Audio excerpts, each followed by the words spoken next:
The storm don't last. It's really knowing you can get through anything. Tomorrow ain't gonna be like today or yesterday. Something can change it like that. One day I logged into Twitter and saw this, and I've been thinking about this tweet ever since.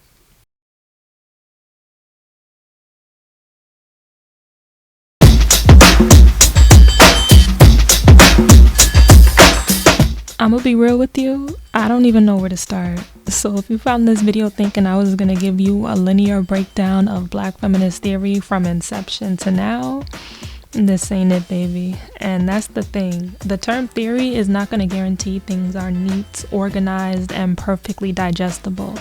In fact, let me quickly reference Dr. Patricia Hill Collins and her work Black Feminist Thought.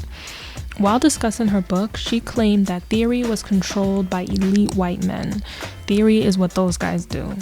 So what Dr. Collins asserts, however, is that she wanted room to create new rules around what it means to do intellectual work, because intellectual work is political work, and everything we do is meant to create space for ideas for the people that come behind us.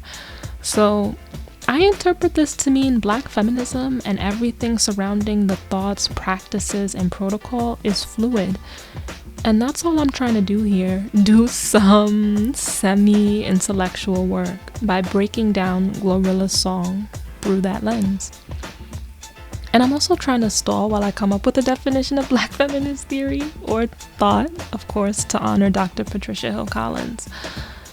It's just hard to define Black feminist theory or put into words a working, tangible understanding without feeling like you're missing something or leaving something out. For me, it's kind of like trying to define the relationship you might have with your sibling.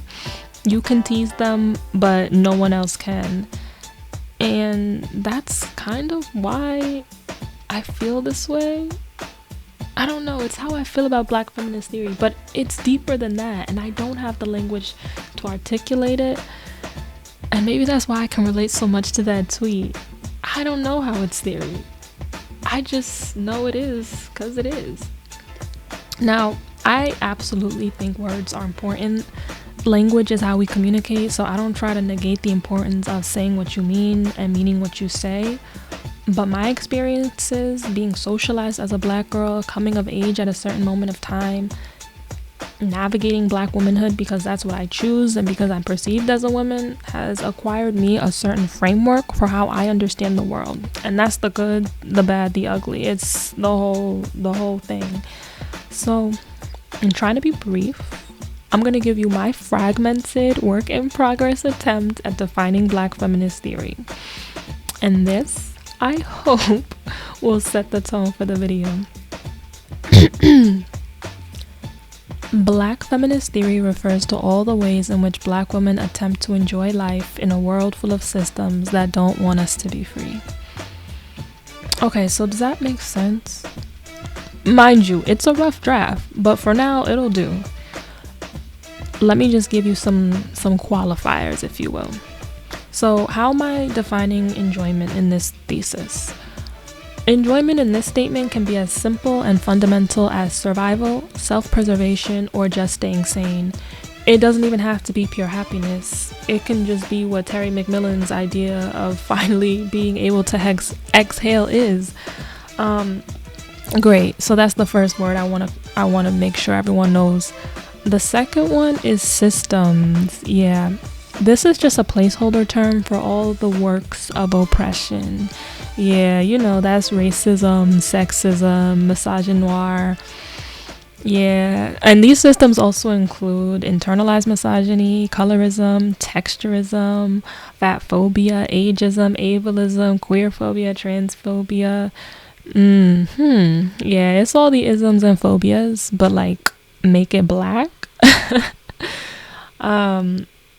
And lastly, the focus of this video is women in particular. But for me, and I don't know how to explain this right now, don't hold it against me right now, Black feminist theory is not just a theory applicable to women. Yes, I do center women in this conversation, that's what I'm going to do, but it's more so about decentering men. I promise I'll do my best to explain that later. For now, let's talk about Miss GloRilla.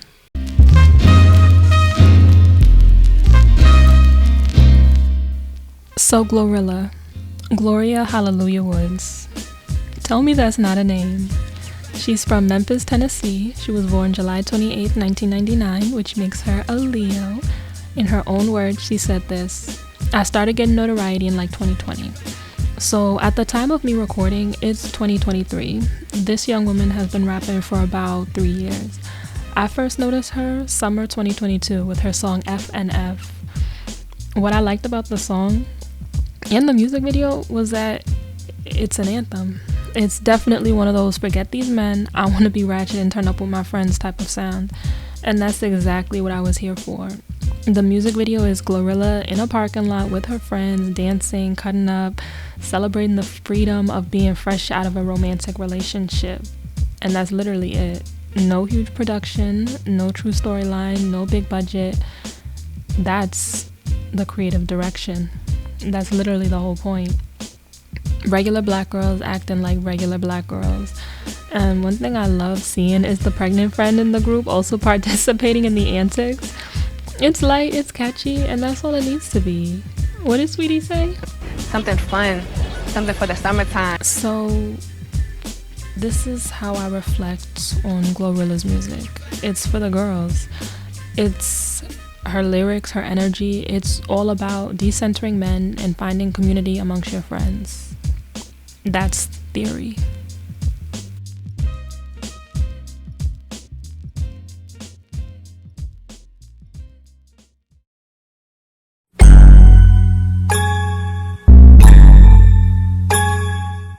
Tomorrow is a song about optimism. It's answering the question, hey, how do black women enjoy their lives when everyone hates us? I'm kind of being serious. And I really want to put in that Malcolm X clip. You know the one? And y'all should have known it was coming, but let me add the quote and we can move on. The themes I'm going to be exploring through Black Feminist Theory are these: reclamation, apathy, and sisterhood. Okay, let's get started. Here's one of the best lines in the whole song. They say they don't F with me, but I say they can't F with me. When GloRilla says this line, she's basically saying, hey, they didn't reject me, honey. I rejected them. She spins the story so that she is not the victim. She's her own hero. It's a coping mechanism. I've seen it employed 1,000,000 times in my life. I've done it too. Someone goes in for a job interview, doesn't get the job. To make themselves feel better, that person's gonna say, they're lost. Men catcall women, and when said women deny their advances, you get responses from men like, I didn't want you anyway, or you ain't even all that attractive. It's whatever you gotta tell yourself to feel better. And no, that doesn't remit the fact that sometimes you really are at fault. Sometimes you are not the victim. Sometimes you are the one who caused harm. But when it comes to Black feminist theory, I think there's a certain foundation and understanding that Black women are often at the bottom of the social, economic, and political hierarchy. And being at the bottom, always getting the short end of the stick, does help paint a picture of where these coping mechanisms come from. It doesn't mean they're always healthy, and it doesn't mean they're always being employed with validity, but it does help explain why they exist. Black women have to cope with a lot. And in the case of GloRilla's lyrics, it's merely a microcosm for the bigger picture.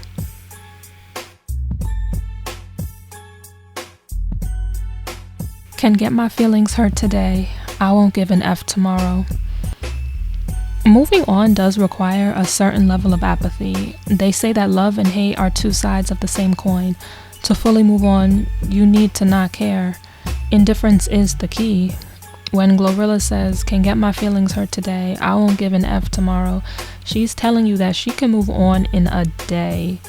That any insults, neglect, or scorn you have for her are just gonna roll off her back like water on a duck. It's the same sentiment as sometimes you just gotta laugh to keep from crying. If for each microaggression, each act of misogynoir, each act of neglect a Black woman experienced, if she took it to heart, she would never get anything done.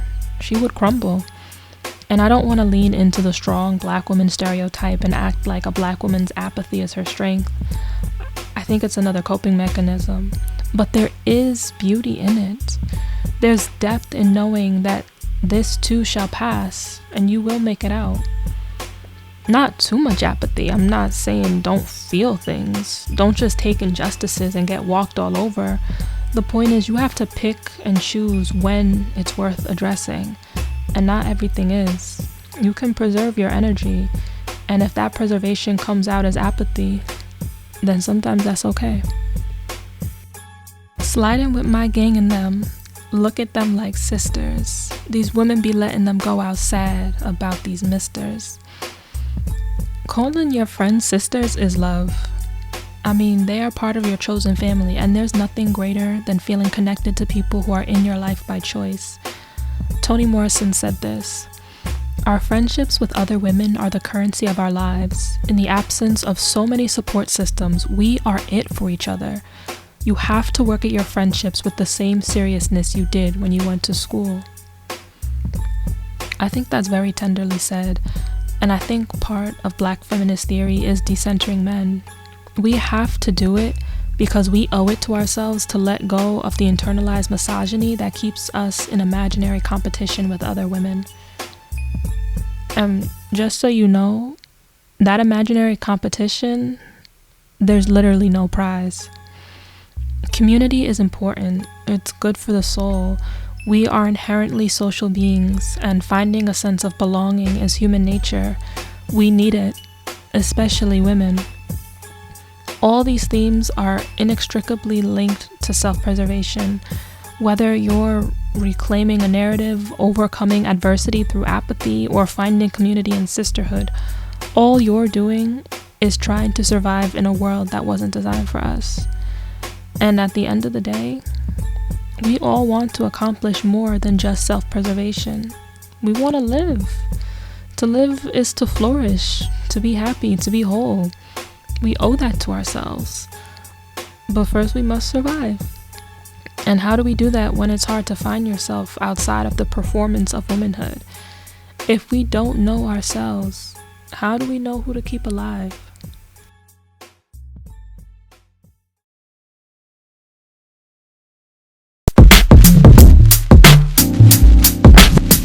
Black women are perpetually othered.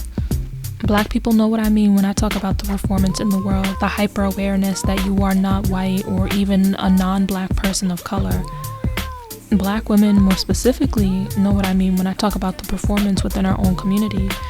We are indeed always playing a part. Here's a quote from Bell Hooks. "We are so well socialized to push ourselves past healthy limits that we often do not know how to set protective boundaries that would eliminate certain forms of stress in our lives." So doing the work is a deep process, and maybe it's lonely, but you have to figure out if it's worth it. At the end of the day, GloRilla's song is not disseminating a revolutionary idea. You didn't need her to tell you that Black women have long sought community and remedy and moving on.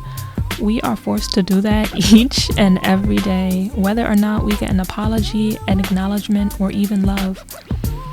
Sometimes it's really just a matter of keeping your head up and pushing on. And Lord knows that's not always sustainable. You know, a person could carry a lot of resentment in their heart, and I hope it gets better. But until we are living in a sustainable world, sometimes you just gotta do what you gotta do.